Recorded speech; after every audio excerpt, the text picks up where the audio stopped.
Audio sync, take one. Did you check yourself out on this one? Yeah. All right, perfect, bro. Yo, we running this production ourselves. Nobody else is behind these cameras. We both have a lot of experience. This is your boy, compa Jaziel Herrera, to just be at service for anybody. My name's Eddie, Creative Eddie. And that's it. Also to be at service for any video, any music production as well. Yeah. Maybe we can talk about that, kind of our services, what they What we do What in we- the game, right? exactly. Oh, shoot. Then you want to bring that one a little closer. That's funny. Talking about how pro we are. Can't even sit on mic. It is funny. We're man. professionals. Can't even get a mic right. The mic, it just falls off. No, man, but welcome to Con Huevos. This is definitely going to be a podcast that is going to have a lot of really hidden topics, I would say, of life in general. You know, we're not technically targeting the music industry. We're not targeting a specific genre. Right. I think we are just not even targeting. We're just life, right? We're trying to talk to people that are living their purpose. So a lot of it will come across musician, which is one, but also business owners, people that are living their life con huevos. So maybe we can touch on that. Con huevos, what does that mean? It means that we're gonna dive a little bit into people's lives, their way of thinking, the shit they had to go through, the things that they're going through. Shoot, paramedics, you just hearing them, it's a lifestyle. We can get some paramedics in here and talk to them what it's like to be in chinga when something just Out here in hits. LA. In LA. In LA. Because in LA, there's a whole lot of activity. We know that we tend to influence the world, not just, it just doesn't stay here, There's a lot of people that stay stuck in a box and they never see a day out of their life of the community that they're surrounded by and the victims of, to society at the end. So this is definitely going to bring up a lot of topics, mostly about living. I want to say I've gotten to know Eddie, Creative Eddie, for a good while. We have about like 4 months that we know each other now. But we kind of lived a lot of similar downfalls, and I want to say some of them are, substances that a lot of people get lost in. They never come and snap out of that. Or, certain traumas that people tend to have. And how we kind of had like a solution to that dark side of the world, dark side of living. And now we have a purpose. I move now with more of a purpose than I ever have in my life. I have 2 kids, that really have me really centered and really joyful about life now. I know, Eddie, you don't have no kids, right? But No kids. You tend to have a purpose now of living, right? Yeah, I do have godsons, nieces, nephews, in which also I do see them as like I could be a role model to them. So in that way, I have to move with intention and purpose because they can't see their uncle ahí valiendo verga. So I have to kind of show the guidance, show that you're a man that they can look up to. So at the end of the day, that's a good purpose to have when you have nieces and nephews that can rely on you. No, most definitely. Yeah. Like now I can honestly say, after all the shenanigans that I put myself into in the streets, hurting a lot of loved ones, my mom, my dad, unfortunately, my brother, my sister, my 2 brothers, I apologize dearly. But I want to say God had a purpose in that whole hurricane of destruction, mass destruction. I've been in jail, shoot, I want to say like a good, give or take, like 12 to 15 times that I can remember, and now, like, through all that darkness that I put myself in through, I really want to say that I've learned a lot of lessons, and thankfully I'm not in there or, in the hospital. I've been stabbed, I've been, gunned down, I've been mugged, I've been jumped, I've been, the worst that a mother can think of from their kids going through in drugs. I've been in the mud, bro, and just very, very dark places. And I lived in Compton for like 10 years, and that's where I had done the most mass destruction. And now, after being a survival from that whole world, I move with purpose now. I move with nothing but integrity, responsibly. It's still a tug of war, it's still a tug of war on a day-to-day basis. I'm not gonna lie. But I move with purpose. And that's definitely what we're gonna be showing out right here in Con Huevos. Con Huevos. I think that's key, that because you mentioned earlier like the LA life or Hollywood life. There's a lot of things we see either on social media, TV, that we think is always glamorous. It's always having their best times, all the fun things, but we often don't see the other side of it. Often someone might have seen you before and think like, oh, Jaziel's living his best life. He's doing drugs, partying, but he's having a great time. But you only know you. So maybe then you were not like, this is not the best life. I was struggling. It made it seem like I was having fun, but you understand it now. Now you're like, that was not the best life. No, I mean, don't get me wrong, I enjoyed it, but it was still like living in a golden cage, like at the end I was womanizing, abusing substances, and it wasn't filling me up. It wasn't filling my soul up. It wasn't filling the purpose of life. It was just like numbing myself of true love, at the end of the day. Yeah. Because true love, man, when you have that, it's a different feeling. When your tias, they come and they see you, your mom comes and sees you, your dad, and you get to hug them and kiss them with, nothing but generosity, bro.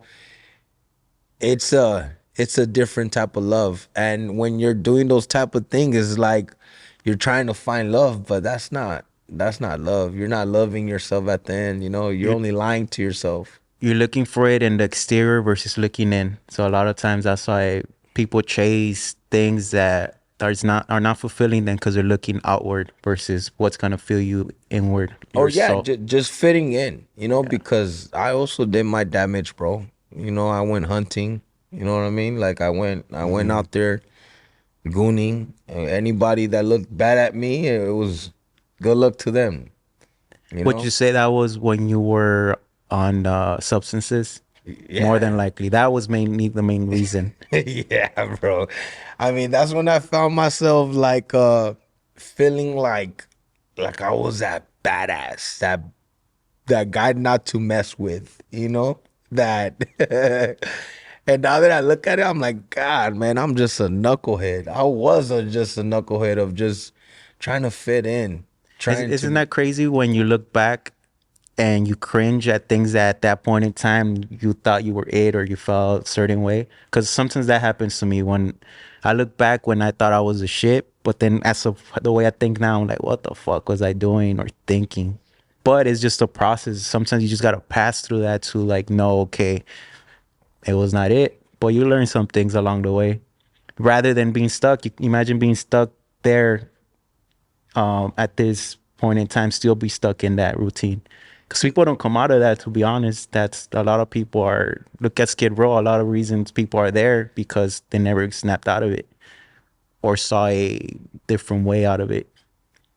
Yeah, like I said, there's a purpose behind that. Like there's a lot of people that do it reverse, like if this is not to influence anybody to go and do bad, but if you do decide to do something bad, do it while you're young.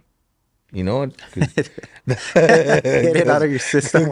because I mean, I've seen some guys that they snap out of it at 40, 35, and they're still trying to play that young, cool guy, and they start playing with, some funny things, right? And now it's just like your body's not reacting the same one thing.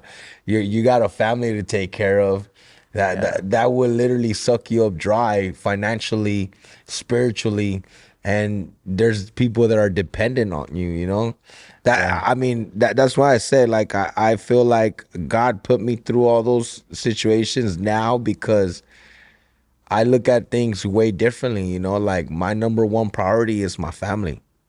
Yeah. And you being stuck on that side of still trying to mess around with certain things that you're of age and you know that you shouldn't, bro, then you're Yeah. gonna wind up losing a lot more than what you think. For sure. Cause look, I want to tell you like this, like in this perspective, where at one point I didn't have anything.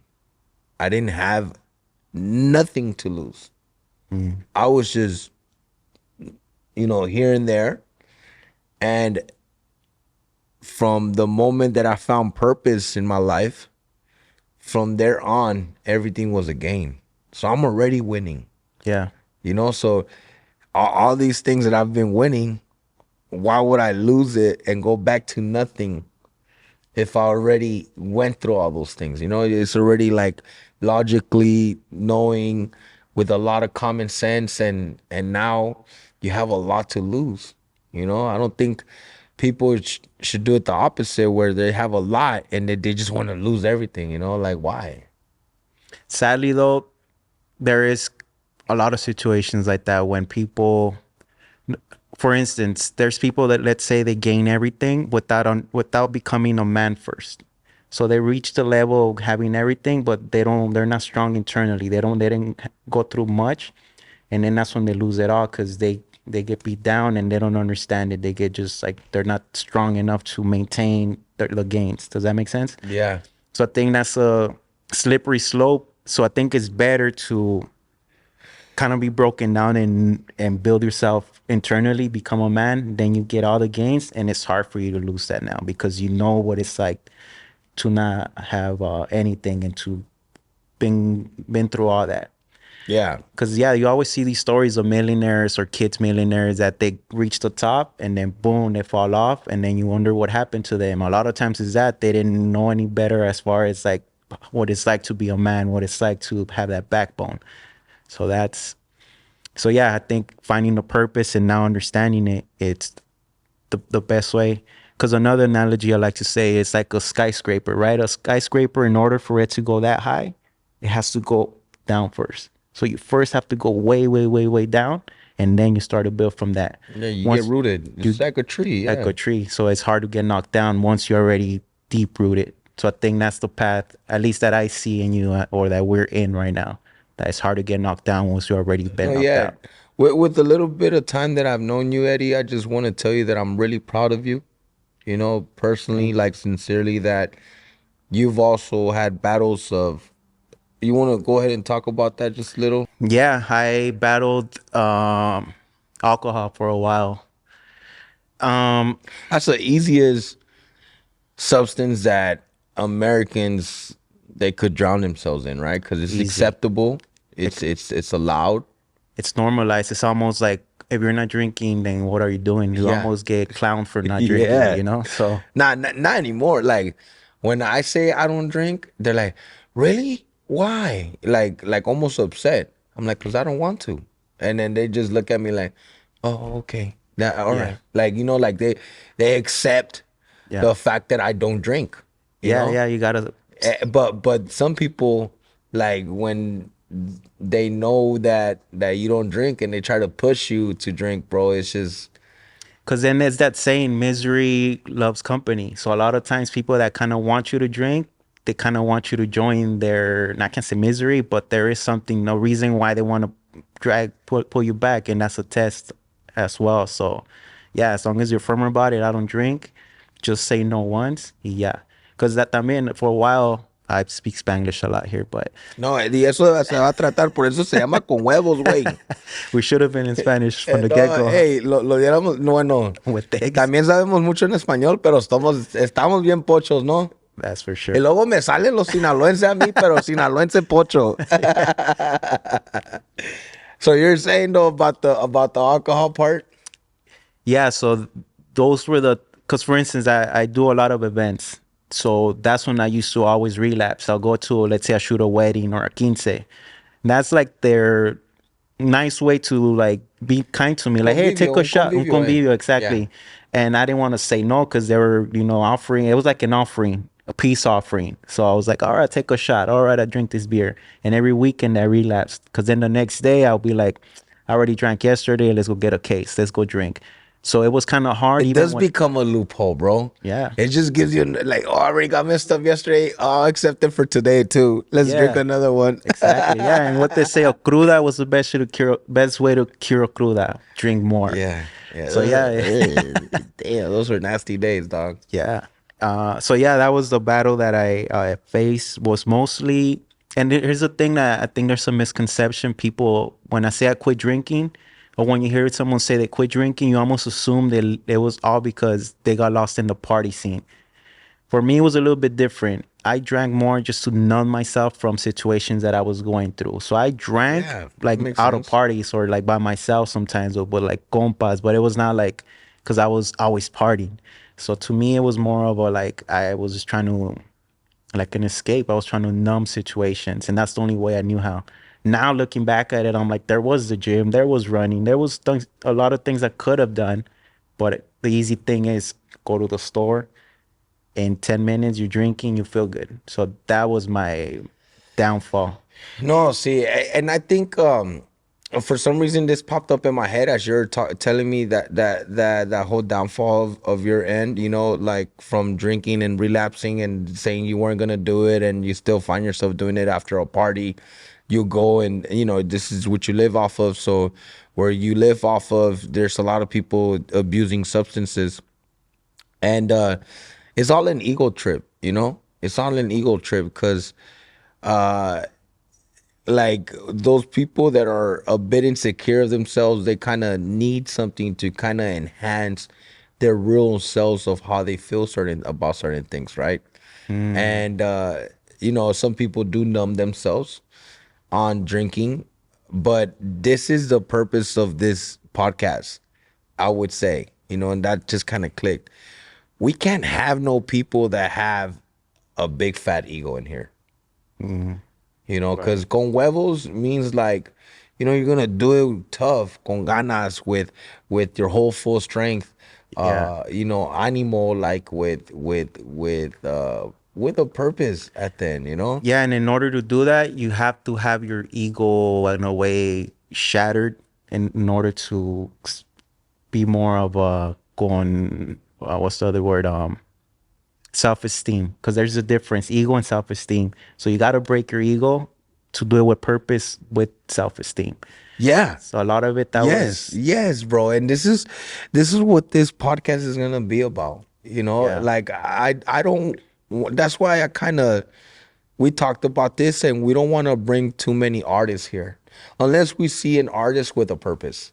yeah, I think yeah, because the last thing I want is to seem fake, like they're only showing their best selves, which is good. It's promo, that's what they want to do. But I'd rather have deep conversations and real conversations. This human conversations, compa. Not like, oh, I did this, I did that, I did. I've done a lot. You've done a lot. Yeah. And just something that we could be proud of, but it's not something that we're slapping on people's faces. Oh, look.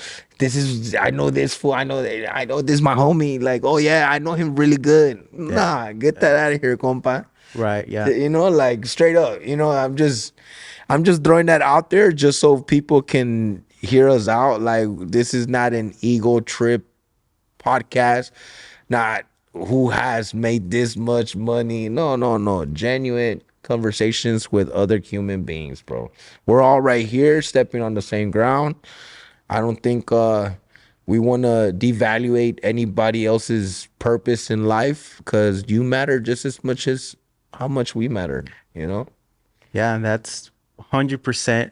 Because even that, like, let's say, because people would assume famous people have it made, but we know famous people, and we know a lot of them that they're either not having made or they're struggling probably even worse than us at times.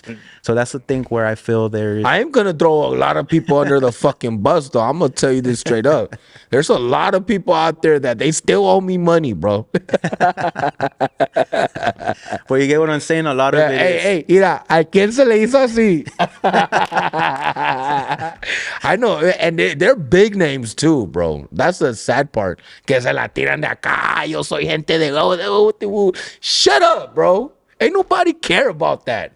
You know, talk to me about how you treat your family. Talk to me about how you got on the come up from the mud and you know you dust yourself off and now you're doing good, bro. Talk to me about you working hard to be an owner of a property. Talk to me about you know your business owner. Talk to me about the quality of the work ethic that you put into something passionately to go ahead and be successful. Not no like, oh yeah, mis trocas, oh yeah, I have shot this stuff, oh yeah, I know de esta gente de este gente de que es de este gente. Fuck all that, compa. Yeah, that's like, to me, that's what I learned in this world of shooting. I met a lot of people that you start to see the nature of. Fronting. Yeah, and a lot of it's a production. I always say that a lot of the life that they put online is a production. Like they are putting a image that is not necessarily the world. Yeah, they put on a whole mask that there's this somebody, and then Yeah. you over here say, well, so what you say, homie? Like, and they shrink. Oh, my bad. Like I didn't mean that. You know, fuck all them, bro. For real, dog. Like, I mean, I'm saying it like that with an aggression because there's an in particular person that I will be talking about this later on in the future. You know that. Oh man, dog. I just don't know how. Like, I just recently worked with him again, and he approached me with that he was gonna pay us. Dude, this shit's like $400, $450 or something like that. And this guy still hasn't paid us. It's been past a month already. Yeah. That's crazy to me, bro. And that's not the first time that this fool has gotten burnt out, like by other agrupaciones or people that go and play with him. But maybe I don't know, bro. Like I just No, I mean, you're entitled to feel how you feel about that. And also you learn that if that's happened before, people live in patterns. So there's probably 3 other people he's done that to. Maybe not in that world. for sure, bro. He went viral because they threw him under the bus, and there popped out another 3, 4 victims. Yeah, exactly. So that's why study patterns in life. Man, dog, it's funny because sometimes we kind of put our head down to just kind of get more of the publicity, because they also have some light shining on them, you know. Yeah. So when we put our guard down to go ahead and get like an outcome off of it too, again, it sucks, bro, because nobody likes to feel used at the end, bro. And a lot of these artists, that's what they do. They just use people to their convenience, you know. They And use their that's names, their fame. yeah, like you know how much this will bring promo to your business. Like I know what I'm telling you, and then there comes like the production and the stuff that we do, and crickets. Yeah, I've been in that where they'll what's the word? They pay you with exposure. Yeah. Oh yeah. That's the favorite word, right? Like, bro, you know I'm exposing you. It's the exposure that you're talking about. You're not even selling it, bro. You're not even like throwing the name out there. Oh yeah, this person did it. No, you want to say, oh, I did that. I'm the one that created that. No, all right, then you hold it the camera, hold it the audio equipment, everything along with it at the same time. Nah, there's a team behind that, bro. And then devaluate it after their craftsmanship gets thrown out in the light, you know? Yeah, I remember I was doing that for a while, the exposure videos, and I would only gain like 1 follower, 2 followers from them supposedly giving me exposure, and they wouldn't even like give me credit on their videos, and they got viewed by millions, and I'll see the comments, like thousands of comments like, oh, the video's dope, this is dope, this is dope, and never knew who shot it. But at the same time, I didn't want to be in that world because it was more of the girl world. Does The that make what? sense? The girl world, like the beauty and fashion industry. Oh, So it didn't align with who I was either way. that is important though. I'm glad you say that because like again, as you're getting older, you kind of find like the who you really are and what kind of field you kind of want. Because this entertainment world, bro, is very broad. You know, there's sports, there's fashion, there's songwriters, there's rappers, there's all types of sorts of entertainment. You know that we can get ourselves involved in, or the quinceañeras, the bodas. That's an extra income for you, you know. So that's good financially keeping you up, and you do that more for the money purpose rather than you being passionate for it. But Exactly. when you do stuff with there's passion behind it, like you know, then it's a different movement. You know, you put more of your heart in there. You know. For sure. There's more creative side behind it. Because like a quince a wedding, there's very creative control I have. It's just capturing the day versus directing it or, calling shots. But yeah, more than anything is just like a 9 to 5 in that side versus like what I want to create. In the music industry that I want to dive into is back to the hip hop world where I think the regional is taking over, it's been taking over for a long time. 2 3 years 2 3 years, and it's growing even more. As far as who I came up listening to, or me as growing up in LA. growing up in Who LA, would you listen to?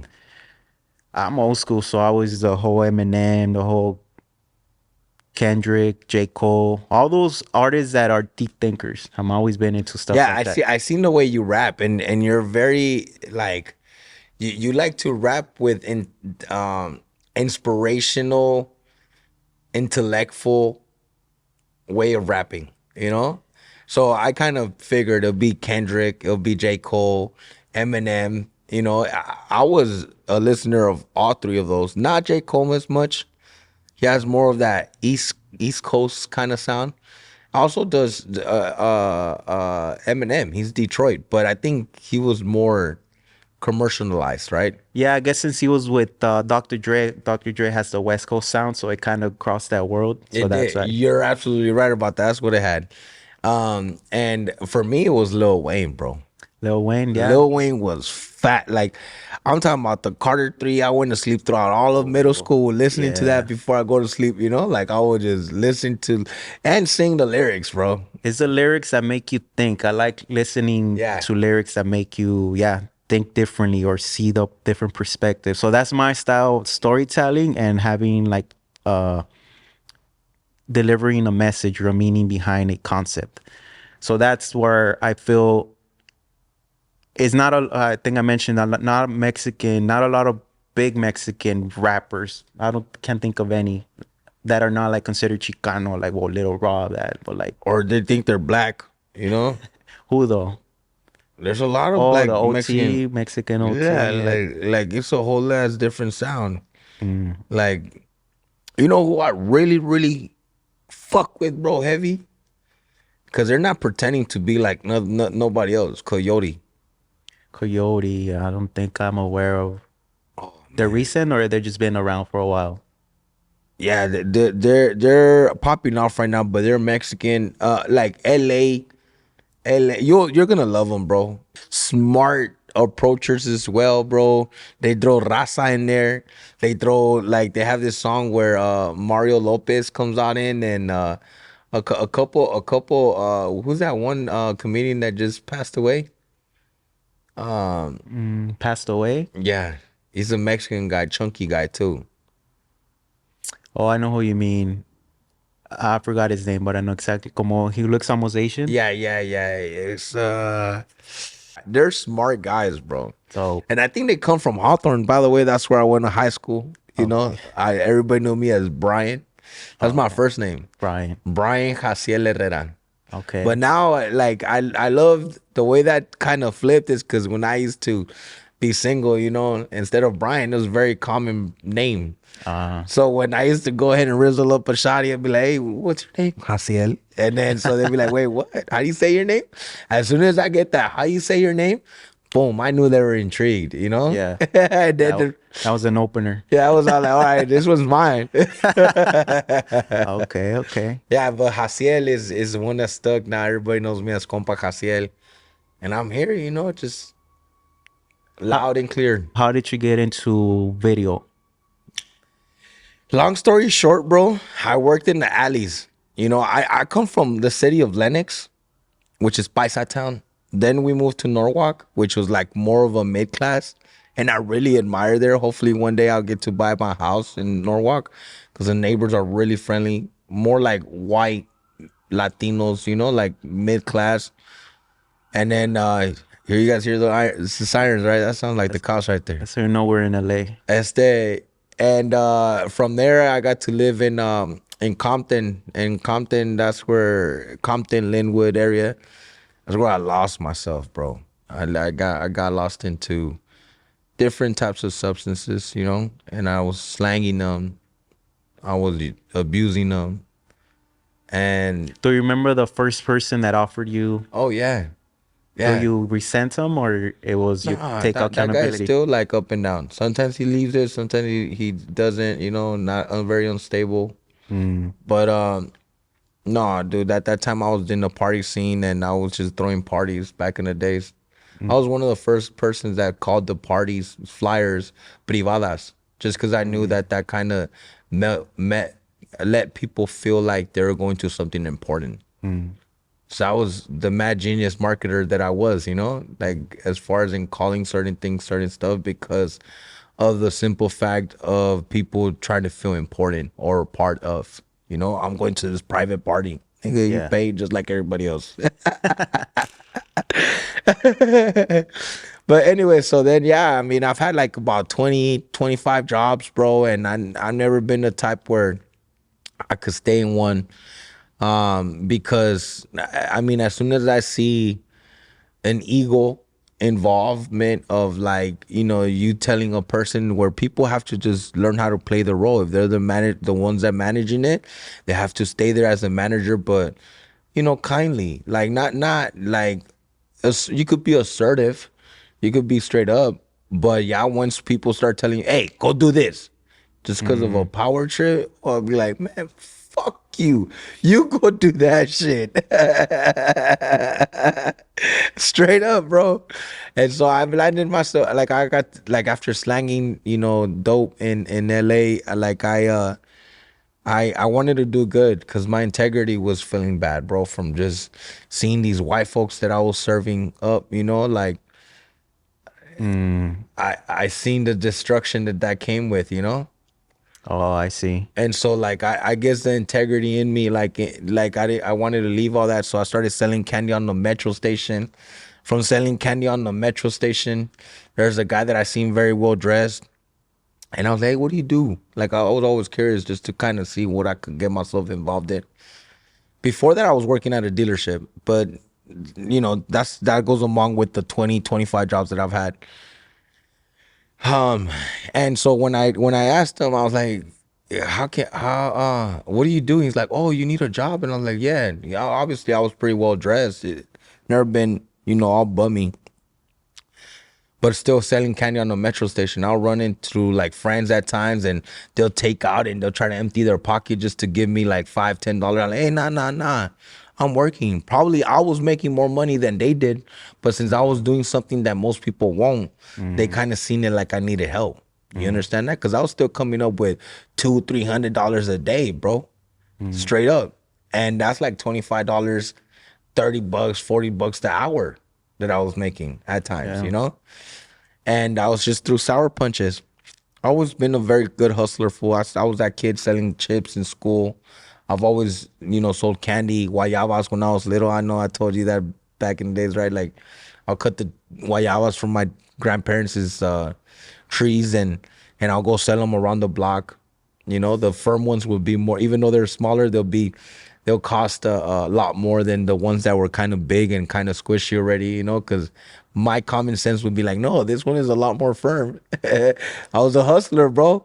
You know what I was, sorry to interrupt, what I It's okay. was, my hustle and what I was known for, like the guy too, the CDs. I will burn CDs, download music from LimeWire LimeWire was and it, sell the bro. CDs at $10, $8. Yeah, that was it. That was it, man. Nice. Just over the weekend, I took the train because I had to go pick up my truck.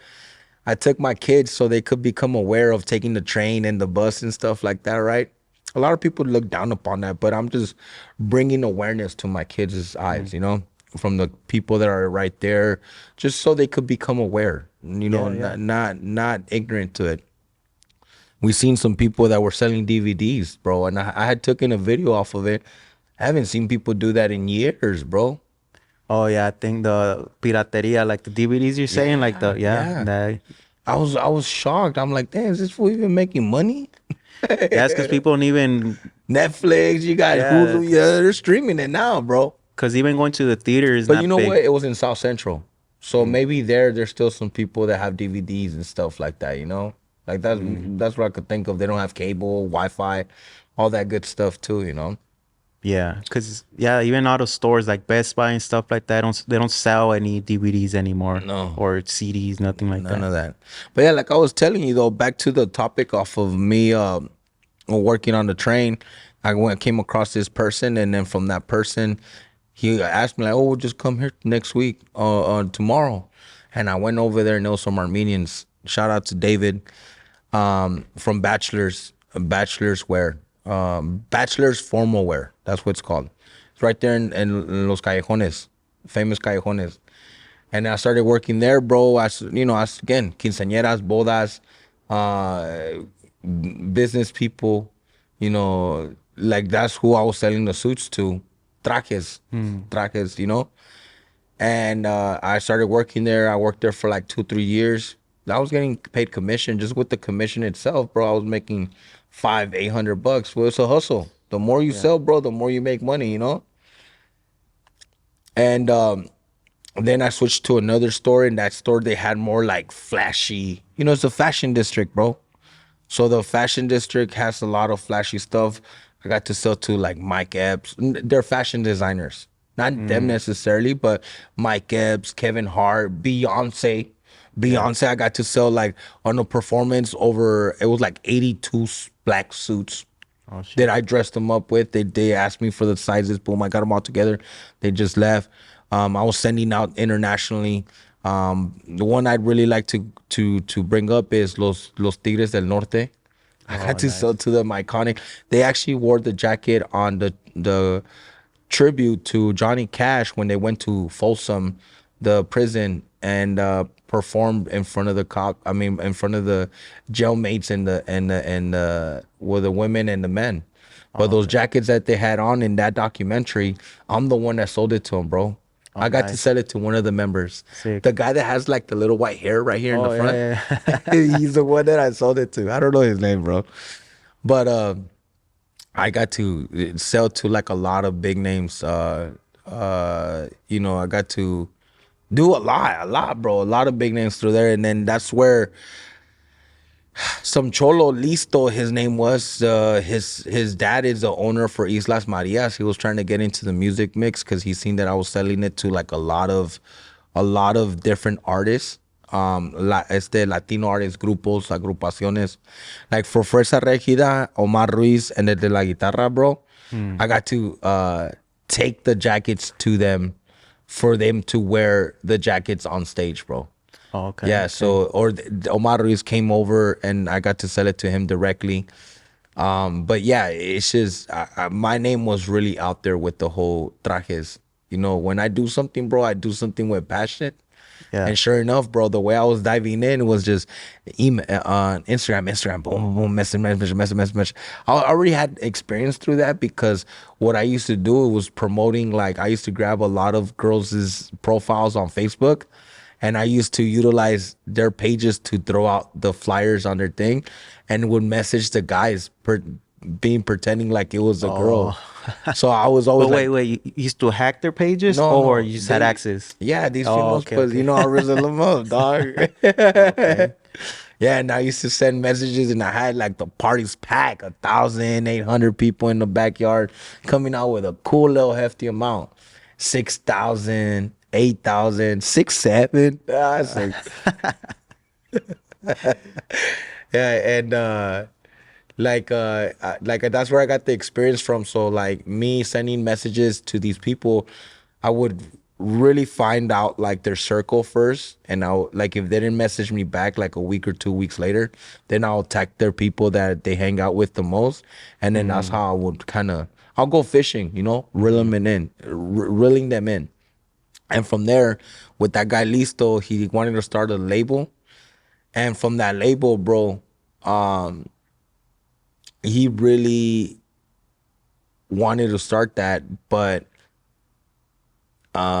he somehow went to jail or something. But I told him straight up, like, oh, I think I know somebody that does videos and records audio.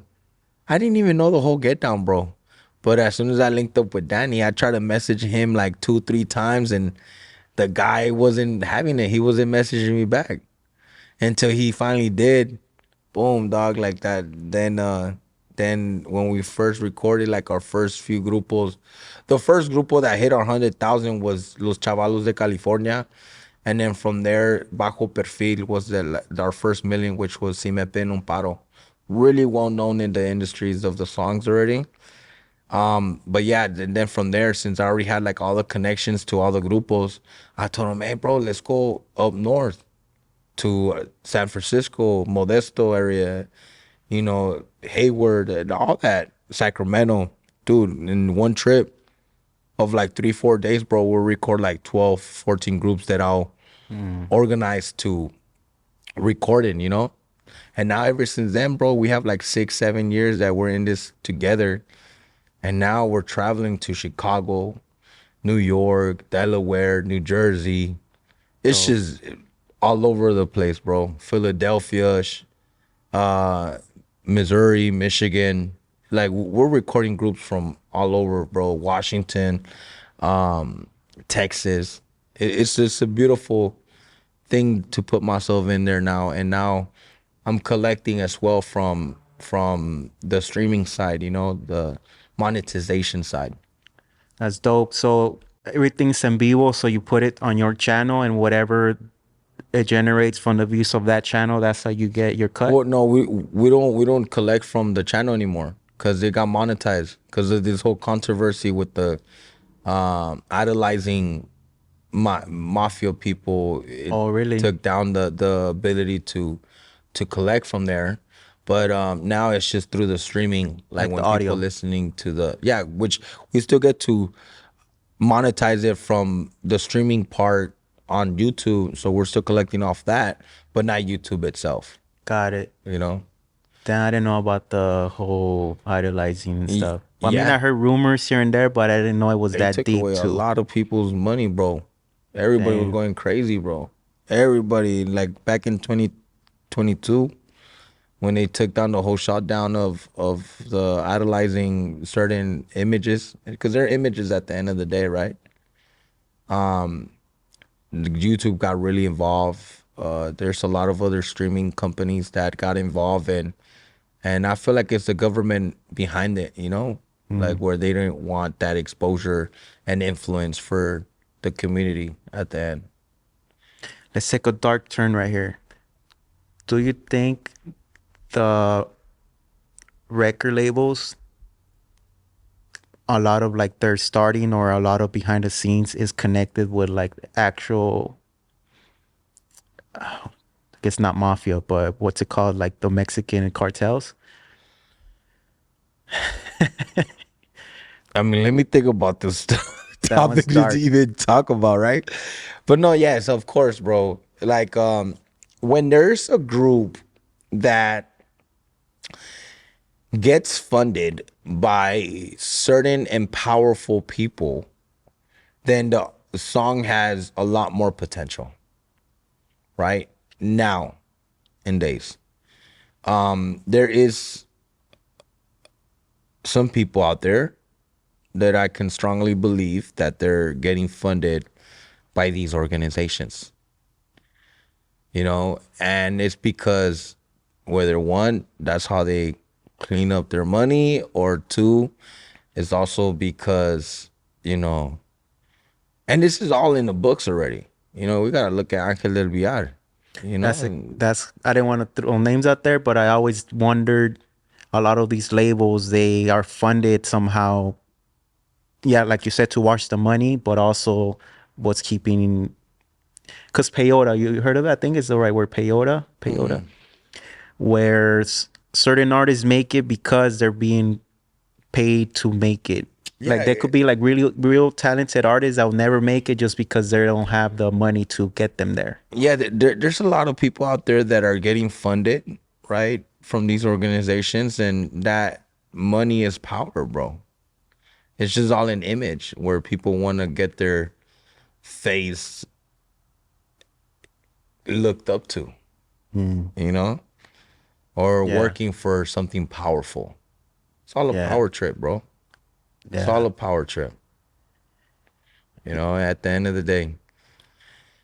But yeah, I mean, I think this pretty much sums up like what this whole podcast is about to be about. You know, I got to talk a lot about myself. You get to talk a lot about yourself as well, and we definitely gonna offer nothing but sincerity, straight up honest conversations with nothing but integrity. You know, we're never gonna mislead anybody, and we're gonna talk with the truth.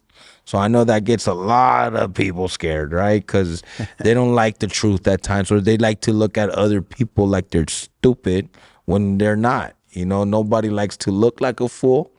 Nobody likes to look dumb. So here we are to kind of burst those bubbles, no? And kind of just say con huevos at the end, The right? truth will set you free. So That is very true. The truth will set you free at the end, because there's a lot of phony stuff that people tend to pretend like they are, or they're trying to be something that they're not. And aquí no, compa. Like aquí se va a hablar con la honestidad, y eso es lo que nos mueve más que nada, la neta. yeah, integrity, intention, and purpose. You can't fail with that. And that's when you live even better in life, you know. Like a lot of people tend to hide behind that, but they're really miserable at the end of the day. Yeah. Yeah. If you're, yeah, I'm always big on that. Whatever is that you're going through, either speak your truth, figure it out. But at the same time, for me, I'm speaking for me, I either stay silent and figure it out. The last thing I want to do is pretend or fake it or lead people the wrong path by pretending something's not happening. Does that make sense? Like, because then people might look up to what you're doing and assume you're doing it good. A veces no. So I'd rather say like, hey, I'm We're learning shitty right now. Yeah, yeah. We're learning as we're going, and we know what we know, but we're still learning, bro. Yeah. It's a learning process. You could die at 100 years old, and that same day you could learn something new. That's what life is about, bro. Just learning, bro. Anyways, guys, it was a pleasure. We're gonna talk con huevos right here, Con man. huevos. That's all we're about. All right, Guys, guys. Catch you on deuces, the man. next one. Like, comment, and subscribe. Thank you, guys. Have a great day.